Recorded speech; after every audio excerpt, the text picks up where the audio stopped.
নমস্কার বন্ধুরা, এই মাত্র পাওয়া সবচেয়ে বড় খবর। এই বছর শুরু হতে চলেছে 100 বছরের মধ্যে সবচেয়ে বড় মহাজাগতিক বিরল পূর্ণগ্রাস সূর্যগ্রহণ।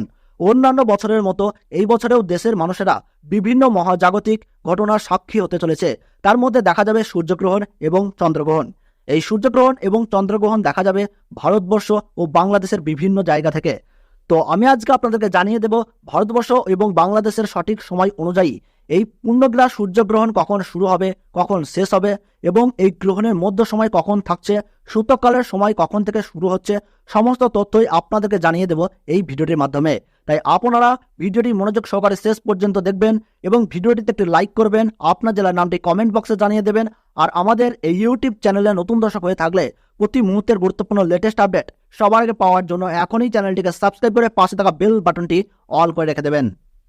তো ভারতবর্ষ ও বাংলাদেশ থেকে বছরের প্রথম পূর্ণগ্রাস সূর্যগ্রহণ শুরু হচ্ছে ইংরেজি 8ই এপ্রিল 2024 সাল সোমবার এবং বাংলা 25শে চৈত্র 1430 সাল।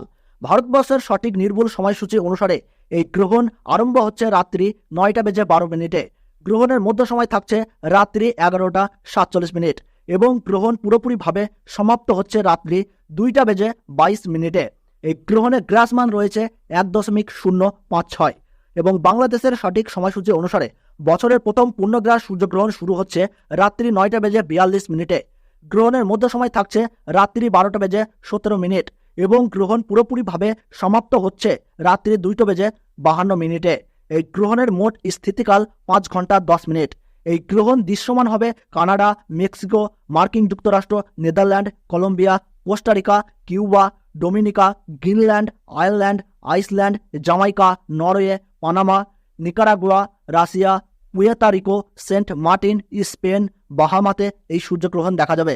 তবে ভারতবর্ষ ও বাংলাদেশ থেকে এই গ্রহণটি দেখা যাবে না, কারণ এই পূর্ণগ্রাস সূর্যগ্রহণ চলাকালীন সময়ে ভারতবর্ষ এবং বাংলাদেশে এই সময় রাত্রি থাকবে, যার ফলে সূতককালের সময় থেকে শুরু করে গ্রহণ শেষ হওয়ার সময় পর্যন্ত গর্ভবতী মহিলা, শিশু ও সাধারণ মানুষের ক্ষেত্রে কোনো বিধিনিষেধ থাকছে না। শাস্ত্র অনুযায়ী নিয়ম পালনের ক্ষেত্রে কোনো বাধ্যবাধকতা নেই। তো বন্ধুরা, ভিডিওটি ভালো লাগলে আমাদের এই চ্যানেলটি সাবস্ক্রাইব করবেন, আপনার জেলার নামটি কমেন্ট বক্সে জানিয়ে দেবেন এবং ছোট্ট একটি লাইক দিয়ে উৎসাহিত করবেন।